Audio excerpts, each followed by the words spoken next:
திரு தங்க வரதராஜன், இப்ப காங்கிரஸ் கட்சியும் எதிர்கட்சிகளும் சொல்லக்கூடிய கேள்விகளுக்கு நியாயமான அல்லது ஒரு சரியான பதிலை பாஜகவாலேயோ இல்ல பிரதமராலேயோ கொடுக்க முடியல அப்படிங்கிற கருத்தை சொல்றாங்க. அப்படிதான் இருக்குதா நிலைமை? வணக்கம் திரு தமிழரசன்.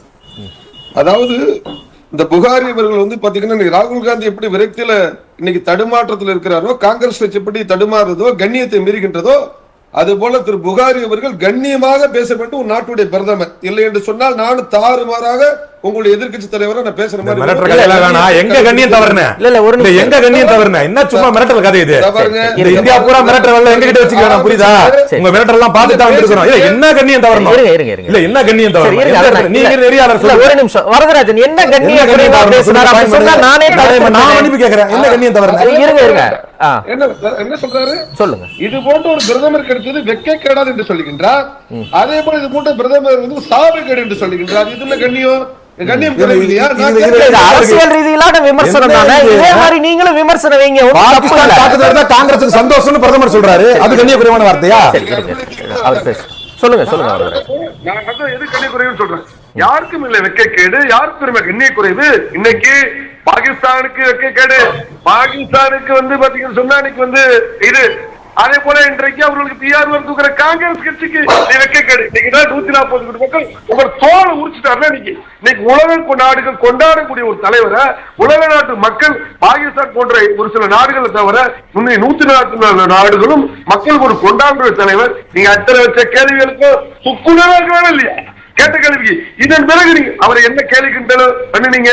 அதாவதுங்க ஒரு நாட்டினுடைய பாதுகாப்பு விஷயத்துல எல்லா ஒரு எதிர்கட்சி பாத்தீங்கன்னு சொன்னா அது முழுக்க முழுக்க அரசியல் செய்ய பார்க்கிறது காங்கிரஸ் கட்சி. அதுல நீங்க தோத்துக்கிட்டே இருக்கீங்க. அதனாலதான் சொல்றேன், நீங்க பாராளுமன்றத்துல நீ வாரத்துல பேசினா ராகுல் காந்தி 2 நாள் தலைப்பு செய்தியா வரலாம். ஆனால் நரேந்திர மோடி பேசின பிறகு மக்கள் மன்றத்துல அவர் இதயத்துல நரேந்திர மோடி தான் இருப்போம், பாஜக தான் இருக்கும், மத்திய அரசாங்கம் தான் இருக்கும். இதுக்கு சிந்தூர் ஆபரேஷன் இல்லைங்க. இன்னைக்கு சொல்றாரு, இன்னைக்கு ஜம்மு காஷ்மீர் சாதாரண விஷயம் கிடையாது தமிழரசு. பாருங்க, இன்னைக்கு பாஜக கிட்டதுல பார்க்க கூடாது. நீங்க இன்னைக்கு இந்தியாவுடைய ராணுவ வலிமை எந்த இடத்துல பாக்க பாருங்க. ஒரு காலத்துல இந்தியா என்று சொன்னால் வெளிநாட்டுக்காரருடைய பார்வை எப்படி இருக்கும் தெரியுமா தமிழரசன்? கடன் வாங்க வந்திருக்கான் பாவன், அப்படிதான் இருந்துச்சு. அதே போல நம்மளுடைய பெரிய பாதுகாப்புல கிடையாது. அடல் பிகாரி வாஜ்பாய் பொக்ரான்ல அணுகுண்டு நடத்தினார், அமெரிக்கா தடை விதித்தது. அதையும் மீறி வெடித்த நம்ம அணிவித்த பொழுதுதான் இந்த இந்திய நாடும் ராணுவத்துல பாதுகாப்புல இந்தியாட்ட யாரும் வாலாட்டினா திருப்பி அடிப்போம் அப்படின்ற ஒரு மெசேஜ் கொடுத்தது பாஜக அரசு. அதன் பிறகு இன்று உலக நாடுகளை இன்னைக்கு ஏதோ பாகிஸ்தானுக்கு இந்தியாவுக்கு பார்க்க வேண்டாம்.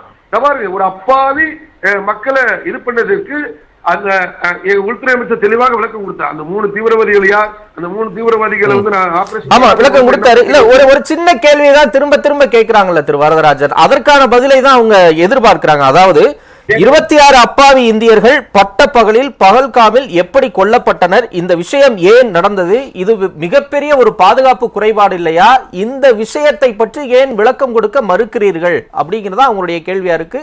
அதுக்கான பதில் அவங்க திரும்ப திரும்ப இன்சிஸ்ட் பண்றாங்களே, உங்ககிட்ட கேட்கிறாங்களே. அதான் சார், எது துரதிருஷ்டமானது பாருங்க. அது என்ன விஷயம் பாருங்க, ஆரம்பத்திலே பார்க்கலாம். நீங்க பாருங்க, நாம நீங்க சகோதரர் சொன்னார் ஜம்மு காஷ்மீர்ல இதனால இன்னைக்கு என்ன ஆயிடுச்சுன்னு கேக்குறேன் சார். இன்னைக்கு ஜம்மு காஷ்மீர் இன்னைக்கு ஆர்டிகல் 370 நீக்கின பிறகு சார் வாக்குப்பதிவு எவ்வளவு சார்? அதுக்கு முன்னாடி எவ்வளவு? 10% வாக்கு சதவீதம். இன்னைக்கு பள்ளத்தாக்குல மட்டும் 58% நடந்திருக்குது. இன்னைக்கு ஜம்மு பகுதியில் எவ்வளவு வாக்கு சதவீதம்? மனசாட்சியோட பேசணும். அங்க சுற்று மக்கள் வாதிச்சிருக்காங்க இல்லையா நாட்டை? இந்த மக்கள் இந்த நாட்டு பக்கம் இருக்காங்களா இல்லையா? சுற்றுலாத்துறை மேம்படுறதா இல்லையா? எல்லாமே இருக்கு சார். துரதிருஷ்டவசமாக பாருங்க தமிழரசன், ஒரு விஷயம் ஆரம்பத்திலே அரசாங்கம் விளக்கம் கொடுத்துச்சு பாருங்க. அந்த நம்முடைய மலை பிரதேச பகுதி பாத்தீங்கன்னு சொன்னா மற்ற நாடுகள் உதாரணமா பாத்தீங்கன்னா அது 2500 மீட்டர் இருக்கும். அந்த பகுதி பாத்தீங்கன்னா கிட்டத்தட்ட 5000 மீட்டர் இருக்கிறப்ப அதுல சற்று இருந்துச்சு.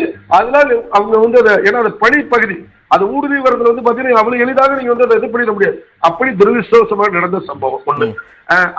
துரதிருஷ்டவசம்னு நம்ம கடந்து போறது நியாயமா இருக்குமா? இப்ப நீங்க சொல்றீங்க, உங்க பாயிண்ட்கே நான் வரேன். காஷ்மீர் முழுக்க முழுக்க பெரும்பான்மை சுற்றுலாவை நம்பி இருக்கக்கூடிய ஒரு மாநிலம். இந்த பகல்காம் அட்டாக்கு பிறகு 13 லட்சம் புக்கிங் காஷ்மீர் சுற்றுலாவோ இல்ல அதை சார்ந்த தொழில்களோ கேன்சல் செய்யப்பட்டிருக்கு. அங்க போவதற்கே இந்தியர்கள் தயங்கக்கூடிய அந்த மாநிலத்தின் மிகப்பெரிய ஒரு பொருளாதாரத்துக்கான ஒரு அடியா இந்த ஒரு தாக்குதல் விழுந்திருக்கு. இப்ப இதையெல்லாம் நம்ம எப்படி கன்சிடர் பண்ண முடியும்? இதுதான் இப்ப பாகிஸ்தான் இந்த தீவிரவாத நோக்கம் என்ன? இப்படி சிதைத்து காங்கிரஸ் கட்சியும் உலக நாட்டுல இந்தியா என்பது ஒரு இப்படி ஒரு சிதைத்து இந்த நாட்டினுடைய சுற்றுலா வந்து மேம்படக்கூடாது அப்படின்ற ஒரு அரசு தனக்கு ஆட்சி கிடைக்கல என்பது காழ்ப்புணர்ச்சியில பேசுறது போல அது நடக்குது. அதுதான் உண்மை. நான் என்ன கேட்கிறேன், இதுக்கு மேல ஒரு அரசாங்கம் உலக நாட்டுல இன்னைக்கு சீனாவுடைய போர் விமானம், அமெரிக்கா போர் விமானம் எல்லாத்தையும் முழு பலத்தையும் மேம்படுத்தியது. ஆனா இந்தியா, நீங்க இன்னைக்கு முன்னாள் உள்துறை அமைச்சர் கூட பேசியிருக்காரு நம்முடைய புண்ணியமா, அதாவது நம்முடைய பொருளாதாரத்தை சீர்குலைத்த நம்முடைய வேட்டி கட்டிய தமிழ நீ பேசுறாரு பாராளுமன்றத்தில், கொஞ்சம் கூட பூச்சமே பட மாட்டார் அவரு. நான் கேட்கிறேன், அவர் பேசுறப்ப தெளிவாக நம்ம வந்து விளக்கம் கொடுத்திருக்கிறோம். என்ன மாதிரியான விஷயங்களுக்கு நம்ம வந்து சரியான விஷயம் சொல்லியிருக்கோம். இன்னைக்கு அந்த அளவுக்கு இன்னைக்கு வந்து மேக் இன் இந்தியா விமர்சனம் பண்ணா, இன்னைக்கு டிஆர்டிஓ மூலமாக ராணுவ தளங்களை முழுக்க இந்தியாவுடைய போர் விமானங்கள் இந்தியாவுடைய கட்டமைச்சதை வச்சு வரதராஜன், நம்முடைய தேசத்தின் ராணுவ வலிமையை நம்ம பெருமையா நினைக்கிறோம். நீங்க அந்த பெருமிதத்தை நினைவூட்டுவது மகிழ்ச்சி. நான் அதற்கு அப்பாற்பட்டு சில கேள்விகளை கேட்கிறேன். ஒண்ணு இல்ல, பாகிஸ்தானுடைய அசீம் முனீர் எப்படி ட்ரம்போட உட்கார்ந்து சாப்பிடுறாரு? ஏன் சாப்பிடுறாரு? பாகிஸ்தானை தனிமைப்படுத்தக்கூடிய நம்முடைய முயற்சி, இந்தியாவின் வெளியுறவு கொள்கையினுடைய அந்த முயற்சி, அந்த முனைப்பு ஏன் தோத்து போச்சு? ஒரு விஷயம் தவறான கருத்து வைக்கிறீங்க. நான் கேட்கிற ரெண்டு விஷயங்க. இன்னைக்குதான் சொல்றேன், 190 நாடுகள் யார் பக்கம் இருக்கிறாங்க? நீ 190 இப்ப நீ ஒண்ணு இந்தியா உடனே ட்ரம்ப் சொன்னா இவர்கள் என்ன குற்றச்சாட்டு வச்சாங்க? ட்ரம்ப் சொன்னாதான் இவர் கேட்டார், நீ தெளிவா சொல்லிட்டாரா இல்லையா? நாங்க ஏற்கனவே விளக்கம் சொல்லிட்டோம். பாருங்க, உக்ரைன் வந்து போரு, ரஷ்யா போர் எத்தனை வருஷமா நடந்துட்டு இருக்குது. அதை கட்டுப்படுத்த முடியாத வக்கில்லாத ட்ரம்ப் நரேந்திர மோடியை விட்டு கட்டுப்படுத்த சொன்னவர். அதனால அதே போல இன்னைக்கு வந்து இஸ்ரேலுக்கும் காசாவுக்கும் கிடைக்கிறது போற கட்டுப்படுத்த முடியாதவர் இந்தியா கட்டுப்படுத்த முடியுமா? அதாங்க 55 உங்களுக்கு அந்த கோபம் இருக்குல்ல, அதே கோபத்தோட பிரதமர் நரேந்திர மோடி ட்ரம்ப் ஒரு பொய்யர் அப்படின்னு சொல்லுங்கன்னு அவர் கேக்குறாங்க, ராகுல் காந்தி கேக்குறாங்க. ஒரு விஷயம் பாருங்க, சில விஷயத்தை நீங்க ராஜதந்திர ரீதியா தான் அடிக்க முடியும். நீங்க இந்த எங்களுடைய நீங்க வந்து ட்ரம்ப் போட்ட பொருளாதாரத்தை நீங்க ஒண்ணு பாதிச்சுட்டா, இதே போல யூரோப் தான் சொல்லுச்சு ரஷ்யாவோட வந்து போட்ட இந்தியாவை விரட்ட முடியாது. காங்கிரஸ் கட்சிகளை ரசிக்கலாம். ஒரு நாடு வளர்ந்து ஒரு நாடு விரும்பான்னு பார்க்கணும். நீங்க பாருங்க, இன்னைக்கு உலகத்துல வேகமாக வளர்ந்து வரக்கூடிய நாடு இந்தியா இருக்குது. இன்னைக்கு ராணுவ வலிமை உலகத்தை தெரிவிச்சுட்டோம். ஆக அந்த வளர்ந்த நாடுகள் ஒரு நாடு வளர்ந்து விரும்புவா என்பதை ஒரு யோசனை பண்ணி பார்க்கணும். இது யதார்த்தத்தை நான் பேசுறேன். இது வந்து நீங்களும் அதை வந்து புரிஞ்சுப்பீங்க நினைக்கிறேன். அப்ப வந்து அவரோட சாப்பிட்டாரு இவரோட சாப்பிட்டாரு உடனே வெளியுறவு கொள்கையை உடனே முடிச்சுக்க முடியாது. இதுல சில டிப்ளமேட்டிக் எப்படி ஹேண்டில் பண்ண தெரியுது. இன்னைக்கு உலக நாட்டுல அமெரிக்காவுக்கு 190 நாடு ஆதரவு இருக்குதா? இன்னைக்கு சைனாவுக்கு ஆதரவு இருக்குதா? ரஷ்யாவுக்கு ஆதரவு இருக்குதா? இன்னைக்கு இந்தியாவுக்கு மட்டும் ஆதரவு இருக்குன்னு சொன்னால் அதுதான் நரேந்திர மோடியுடைய வலிமை, அதுதான் இருக்கக்கூடிய மத்திய அரசுடைய வலிமை. சகோதரர் சொன்னார் மெக்சிகோ அளவுக்கு சார் உங்களுடைய 1962 நீ முப்படைக்கும் இன்னைக்கு வந்து அதிகாரத்தை கொடுத்தார். நீங்க 1968 மனசாட்சி பிடிச்சி புகாரி அவர்கள் எனக்கு கருத்து சொல்லணும். அந்த ராணுவ தளபதி சௌத்ரி வந்து 62 நாங்கள் வாஜ்பாய் அவர்கள் வந்து ஜனசங்கத்து உறுப்பினராக இருந்தார். தொடர்ந்து பாராளுமன்ற 61 பேசுறார். தயவுசெய்து நேரு அவர்களே, நம்முடைய ராணுவ பலத்தை அதிகப்படுத்துங்க, நம்முடைய ராணுவ தளவாடங்களை அதிகப்படுத்துங்க, அதுக்காக நிதி அதிகப்படுத்த ஜனசங்கம் கெஞ்சியது என்று அப்படி பாரதிய ஜனதா கட்சி ஜனசங்கமா இருந்தது. நேரு அசைச்சு கூட பார்க்கல. அதன் பிறகு பாத்தீங்கன்னா அவர் வந்து பாத்தீங்கன்னா சீனாவோட மோதல் பக்கம் கடுமையாக கடைபிடிக்கிறார். அப்பதான் சொன்ன ராணுவ தளபதி சொல்றாரு, தயவு செய்து நாம ராணுவ பலத்தை அதிகரிக்கணும், தளவாட உற்பத்தி அதிகப்படுத்தணும், தயவுசெய்து போருக்கு போனோம்னா நம்ம வந்து ரொம்ப பாதிப்பு ஏற்படும் பல முறை சொல்லி கெஞ்சினாருங்க நேரிட்ட. நீங்க என்ன பண்ணீங்க? அவன் ஏறி வந்து அடிச்சாங்க. இந்த உலகத்துல அன்னைக்கு தலை கொடுத்த நாடு நீ அப்புறம் இன்னைக்கு வந்து வாஜ்பாய் வந்து தலை இன்னைக்கு அமித்ஷா தான் சொல்லியிருக்கிறாரு, நேரு தான் காரணம் அப்படிங்கறத பதிவு பண்ணிருக்காரு.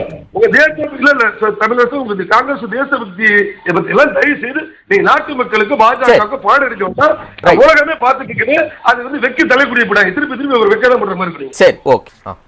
அதாவது தமிழரசு திரு பாலச்சந்தர் ஐயா, பாலச்சந்தர் திரு ஐயனார்னு ஐயா அவர்கள் வச்ச கேள்விக்கு நான் பதில் சொல்றேன்.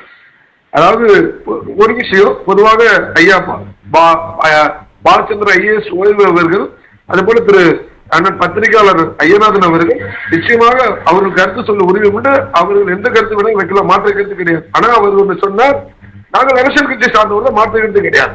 ஆனா அதே சமயத்துல நீங்க பொதுவானவர்கள் சொன்னீங்க, நான் இந்த இடத்துல கருத்தை பதிவாகணும், எங்களுடைய கருத்துக்கு எப்போதும் நீங்கள் மாற்று கருத்து கூடியவர்கள் கருத்தை பதிவு பண்றாங்க, வேற ஒண்ணு கிடையாது. அடுத்த விஷயம், ஐயா பாலச்சந்திரன் சொன்னார் எல்லாமே கேட்டுட்டே இருந்தார். நீங்க அப்போ குறுக்கடை அனுமதிக்கல, இப்படி அனுமதிச்சிருக்கீங்க. இப்ப என்ன சொன்னார் வந்து என்ன வந்து என்னது இது கேட்டார் வந்து என்ன குறை கண்டுபிடித்தாங்க காங்கிரஸ் ஆட்சியில். ஐயா ரெண்டு விஷயம், இந்திரா காந்தி அவர்களை வந்து ரெண்டு விஷயம். ஐயா இந்திரா காந்தி அவர்கள் 1971 நாங்க பாராட்டுறது உண்மை. அதே சமயத்துல நிச்சயமாக 90,000 பேர் நம்முடைய ராணுவத்தால் பாகிஸ்தான் ராணுவம் 90,000 பேர் சிறைப்பிடித்தது தெரியுமா? அப்ப அந்த கண்டிஷன் எப்படி தெரியுமா? தயவுசெய்து பாகிஸ்தான் காஷ்மீரை கிட்ட ஒப்படைக்கணும்னு சொன்னா ஒப்படைச்சிருப்பாரு. அதனாலதான் சிம்லா ஒப்பந்தத்துல அந்த கருத்தை நாங்க தொடர்ந்து சொல்லிட்டு இருக்கிறத உங்களுக்கு நினைவுபடுத்த விரும்புறேன். அதே போல சொன்னார் சிந்தூர் ஆபரேஷன் வந்து தொடர்கிறது என்று சொன்னார். ஆமாம் தொடர்கிறது. சிந்தூர் ஆபரேஷன் என்று சொன்னால் பயங்கரவாதிகளுக்கு எதிரான நடவடிக்கை. நண்பர்கள் கேட்டாங்க நம்ம முன்னாடி சர்ஜிக்கல் ஸ்ட்ரைக் பண்ணாங்களே நிறுத்திட்டாங்கன்னா, நாங்க இன்னைக்கு சொல்றாங்க பாகிஸ்தான் 4 ஆண்டு 3 ஆண்டுக்கு ஒரு முறை வாலாட்டி கொண்டேதான் இருக்கும். அதனால அடிக்கிற அடியை வந்து அதிகமா அடிச்சுட்டே இருக்கிறோம். அதான் சொன்னோம். நீங்க சர்ஜிக்கல் ஸ்ட்ரைக்ங்கிறது பாகிஸ்தான் வரலாற்றுல வந்து பாகிஸ்தான் எதிர்த்து பார்த்ததா கிடையாது. அது ஒரு வீணா போட நாடு. அது நம்ம இந்தியா பொருளாதாரத்தை இந்தியா முன்னேற்றத்தை நோக்கி போறோம். அவன் வந்து சீண்டி பார்க்கிறது என்பது சீனா போன்ற நாடுகள் துரும்பு சிட்டாக பயன்படுத்தக்கூடிய என்பது தெரியும். அதனால அன்னைக்கு கொடுத்தோம். அதே போல இன்னைக்கு கடுமையான அடி கொடுத்திருக்கிறோம். சிந்தூர் ஆபரேஷன் தொடர்கிறதுங்கிறத நீங்க வந்து மறுக்க கூடாது. அதே போல உமர் அப்துல்லா வெளிப்படையாக சொன்னார். அதுக்கு திரு ஐயானது அவர்கள்ட்ட இருந்து சரியான வந்து பதில் இல்லைங்கிறத சொல்றேன். ஒரு விஷயம் திரு இவர் சொன்னா இன்னைக்கு வந்து பாத்தீங்கன்னு சொன்னா மரியாதைக்குரிய அபிநந்தன் அவர்களை வந்து நம்முடைய விங் கமாண்டர் அபிநந்தன் போய் அங்க இது பண்ண உண்மைதாங்க. பாருங்க உடனடியாக 24 நேரத்துல ஒரு இந்த நாட்டுடைய அரசு எந்த அளவுக்கு வலிமையா இருக்கிறது தான் நம்ம சொல்ல வரோம். 24 மணி நேரத்துல இல்ல திரு வரதராஜன், நம்முடைய ராணுவத்தின் வலிமை குறித்து யாருக்கும் இங்க சந்தேகம் கிடையாது. அவங்க கேட்கறது என்னன்னா, அபிநந்தனுக்காக காங்கிரஸ் மகிழ்ச்சி அடைந்ததா, அதை எந்த ஆதாரத்தின் அடிப்படையில் பிரதமர் சொல்கிறார்? ஒண்ணு. ரெண்டாவது, இவ்வளவு தூரம் பாகிஸ்தான் கெஞ்சி கூத்தாடி போரை நிறுத்த சொல்லுச்சுன்னா நம்ம அப்பர் ஹேண்ட்ல இருக்கோம், நம்ம வேணுங்கிற விஷயத்த சாதிச்சிருக்கலாம். ஏன் நேரு விட்டு கொடுத்தாரு, இந்திரா காந்தி விட்டு கொடுத்தாரு, மறுபடியும் படையிடத்துக்கே போய் நிக்கணும்? நமக்கான சாத்தியங்கள் நிறைய இருந்திருக்கு, அதை ஏன் பண்ணாம விட்டுட்டோம்னு கேட்கிறாங்க. அதாவது இத பாருங்க, இவரு எத்தனை முகாம்களை நம்ம தீவிரவாத முகாம்ல அடிச்சோங்கிறத விட இவர் சொன்னார் ஐயா, அதே போல எத்தனை ஏர்பேஸ தகர்த்துக்கு என்று சொன்னாரு. அது டிஆர்டிஓ தான் சார். எல்லாமே இன்னைக்கு தொழில்நுட்ப ரீதியாக இன்னைக்கு டிஆர்டிஓ வந்து எந்த அளவுக்கு நம்ம நவீனப்படுத்தி இருக்குது என்று சொன்னால், இந்த அரசாங்கம் எந்த அளவுக்கு ஊக்குவித்து இருக்குது என்று சொன்னால், இன்னைக்கு இந்த அரசாங்கத்துக்கு இது இல்லையா? எல்லாரும் தான் நாங்க வந்து ராணுவத்தை நீங்க எப்படி வச்சிருந்தீங்க, இன்னைக்கு நாங்க எப்படி வச்சிருக்கிறோம், நாட்டினுடைய தலைவர்கள் எப்படி பண்ணுவீங்க, இதெல்லாம் வந்து ஒரு அரசு மீது உங்களுக்கு வந்து ஒரு காழ்ப்புணர்ச்சி இருக்கலாம். ஆனா இதை பாராட்ட வேண்டும். இந்த டிஆர்டி உலக நாட்டினுடைய தரத்தை விட மேம்படுத்திருக்கு என்று சொன்னால் இது பாராட்டப்பட வேண்டியதை தவிர நீங்க பொதுவா யாருங்க டிஆர்டிஓவை குறை சொன்னா, யாருங்க நம்ம ராணுவத்தை குறை சொன்னா? நம்ம ராணுவத்தை நம்ம பெருமையா தான் நினைக்கிறோம், யாரும் குறைய சொல்லலையே இங்க. இல்லங்க, என்னங்க நாட்டினுடைய சர்ஜிக்கல் ஸ்ட்ரைக் கேட்டீங்கன்னா விளக்கம் கேட்கறீங்க, அப்புறம் வந்து இப்ப வந்து ஆதாரம் கேட்கறீங்க. அப்ப பாகிஸ்தான் வந்து அவன் பயந்துகிட்டு ஒத்துக்கிட்டு எல்லாரும் சரண்டர் அடைகிறான். உங்கள்ட்ட ஆதாரம் கூட உங்கள்ட்ட என்ன ஆதாரம் கொடுக்கணும்? அப்ப இந்த ராணுவத்தையோ இங்க உள்ள சிஆர்பிஎஃப்யோ அங்க உள்ள போலீஸையோ இங்க தொடர்ந்து அவமானப்படுத்துறது. ஒரே ஒரு சின்ன சந்தேகம் தான் திரு வரதராஜன், ஒரே ஒரு சின்ன சந்தேகம். பிடிக்காம இருக்கலாம், ஒண்ணுமே இல்ல பிடிக்காம இருக்கலாம், உங்களுக்கு ஆட்சி அதிகாரம் கிடைக்காம இருக்கலாம். ஆனால் இந்த தேசத்தினுடைய இறையாண்மையோ நாட்டு ராணுவ வீரர்கள் சிஆர் ஒரு சின்ன கேள்விதான், அதுக்கு மட்டும் பதில் சொல்லிருங்க. ஒண்ணுமில்ல, உங்களுக்கு ஆதார் உலக நாடுகளுக்கு தெரியும் இந்தியா இன்னைக்கு எந்த அளவுக்கு இருக்குங்கிறது. நிச்சயமா நம்ம நாட்டின் பெருமை மீது நமக்கு எந்த சந்தேகமும் கிடையாது. நான் என்ன கேட்கிறேன், இல்ல ஒரே நிமிஷம். விக்ரம் மிஸ்ரி இந்த போர் நிறுத்த அறிவிப்பு வந்ததற்கு பிறகு விக்ரம் மிஸ்ரியை பல வலதுசாரி சக்திகள், இந்துத்துவ இயக்கங்கள், பாஜக தலைவர்களை கடுமையா விமர்சிச்சாங்க. அதற்கு அடுத்த கட்டமா மத்திய பிரதேசத்தை சேர்ந்த பாஜக அமைச்சர் ஒரு சோஃபியா குரேஷி, அவங்க தான் வந்து வழி நடத்தி அந்த போரை வெற்றிகரமா நடத்தின ஒரு பெண். அவங்களுடைய மதத்தை தொடர்புபடுத்தி அவங்க பாகிஸ்தானின்னு சொல்லி பேசி உச்ச நீதிமன்றத்தாலும் கடுமையான கண்டனத்துக்கு உள்ளானார். அவர் மேல என்ன பாஜக நடவடிக்கை எடுத்திருக்கு? அப்ப விக்ரம் மிஸ்ரி மேலேயோ சோஃபியா குரேஷி மேலேயோ பாஜக தலைவர்களை விமர்சனம் வைக்கும் போது தேசப்பற்று மிகுந்த நீங்கள் என்ன நடவடிக்கை எடுத்திருக்கிறீங்க அப்படிங்கிற கேள்வி இருக்கா இல்லையா? இன்னைக்கு பாதுகாப்புத்துறை அமைச்சரா இருக்கலாம், மரியாதைக்குரிய உள்துறை அமைச்சரா இருக்கலாம், நரேந்திர மோடியா இருக்கலாம், இந்த வெளியுறவுத்துறை அமைச்சரா இருக்கலாம். ஒரு விஷயம் பார்க்கணும், இந்த போர இரு பெண், அதாவது அதுதான் பெண்ணினத்தை பத்தி யாரும் பேசக்கூடாதுங்க. 2 வீர பெண்மணிகளை முன்னிறுத்தி தான் இந்த அரசாங்கம். அதெல்லாம் சரிதான் வரதராஜன், யாருங்க அதை இல்லைன்னு சொன்னாங்க, நம்ம மகிழ்ச்சியா வரவேற்கிறோம், பெருமிதப்படுறோம். அதை யாரும் இங்க ஒண்ணு சொல்லல. ஏதோ ஒரு ஆட்கள் எங்கேயோ போறவங்க ஒரு கட்சியில ஏதோ சொல்றாங்கிறதுக்காக அவங்க வந்து இந்த கட்சி, அவரு நாளாந்திர ஆள் கிடையாது, மத்திய பிரதேசத்தினுடைய பாஜகவின் அமைச்சர், உச்ச நீதிமன்றத்தால கடுமையான கண்டனத்திற்கு உள்ளானவர். கேளுங்க. அதனால நான் என்ன சொல்றேன், அதனால வந்து இன்னைக்கு இந்த அரசாங்கம் 2 வீர தீர பெண்களை தலைமை எடுத்துதான் இந்த வெற்றியை கண்டிருக்கிறதப்ப இதுக்கு மேல வந்து இந்த அரசாங்கம் இந்த வீர தீர பெண்களுக்கு எந்த அளவுக்கு நாங்க வந்து பாராட்டுகிறோம். நன்றி. ஒவ்வொரு பிரஸ்லீஸும் பாத்தீங்கன்னா இன்னைக்கு அவங்களுடைய யார் மீடியா யார் கொடுத்தா 2 வீரமங்கிகள் தான் மீடியா ஃப்ரீ கொடுத்தாங்க.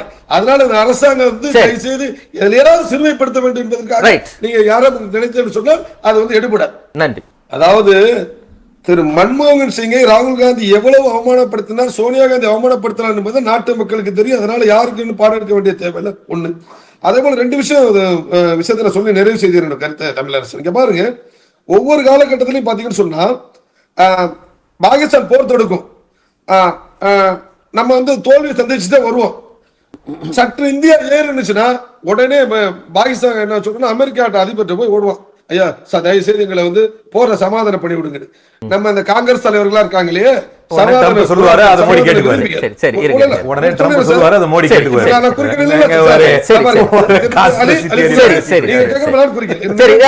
சுருக்கமா வரதராஜன் முடிய நீங்க போய் உடனே சமாதானம் ஆயிடுவீங்க. நீங்க தானே ஆயிட்டீங்க. ஐயா ட்ரம்ப் சொன்னது நியாயம் ஏத்துக்கிறோம். சமாதானம் நீங்க தானே. அதே பாருங்க, வாஜ்பாய் வந்த பிறகு கார்கில் போர்ல வந்து இதே மாதிரி வந்து அடிச்சிட்டு இருக்காங்க. ஏறி அடிச்சோம். அப்ப உடனே பாகிஸ்தான் பயந்துட்டு ஓடி யார்ட்ட ஓடுறா இல்ல கருத்து நிறைவேற்றிதான் அவனுக்கு கருத்து சுருக்கமா. அப்ப அமெரிக்கா அங்க இருந்து கூப்பிடுறாரு, வாங்க சமாதானம் பண்ணு. வாஜ்பாய் சொல்றார், பாருங்க என்னுடைய நாட்டு, நான் எந்த நாட்டு மட்டும் ஆசைப்படல, என்னுடைய ஒரு பிடி மண்ணை இந்த பாகிஸ்தான் வந்துட்டு எடுத்துட்டு தான் நான் வரேன் அப்படி சொன்னேன். அது மாதிரி விரட்டி அடிச்சுட்டு கார்கில் போர்ல விரட்டி அடிச்சுட்டு என்ன கேக்குறாங்க, என்ன சாதிச்சதுன்னு கேட்கிறார். சார் 2 விஷயம் தான். நோக்கம் என்ன, இன்னைக்கு ரஷ்யா பெரிய நாடு, பல நாடுகள் வலிமையா இருக்கலாம். உக்ரைனோட இன்னைக்கு 3 வருஷமா போர் நடந்துட்டு இருக்குது. ஆனா இந்தியா 3 நாட்கள்ல இன்னைக்கு நினைச்சிருந்தா இது உலக போரா போயிருக்கும். ஆனா இந்த அரசாங்கத்துடைய வலிமை 101 நாடுகளுடைய ஆதரவு இந்தியாவுக்கு இருக்கு என்று சொன்னால் ஆள்கின்ற அரசாங்கத்தை வந்து அம்பாதார் நெஞ்சு கொண்ட ஆண்மகன் நரேந்திர மோடி ஆள்கின்ற காரணத்தால் இன்றைக்கு உலக நாடுகளுக்கு தலைமை இருக்கின்றது. நன்றி. ஒரு விஷயம் முடிச்சிடறேன். இல்ல நான் உங்களுக்கு கூடுதல் நேரம் கொடுத்துக்கிட்டு இருக்கேன். என்ன அதிக கேள்வி எதிர்கொண்டீங்கன்னு நேரம் எனக்கு. ஒன் ஃபேமிலி ஒன் ஃபியூச்சர் என்ற இடத்துல வந்திருக்கிறார். அதனால உலக நாட்டு மக்களுக்கும் இன்னைக்கு ஒரு பாதுகாவலர் தலைவராக நரேந்திர மோடி இருக்கின்றார். ஒவ்வொருவரும் பாராட்ட வேண்டும் கூட விமர்சிக்காதீங்க.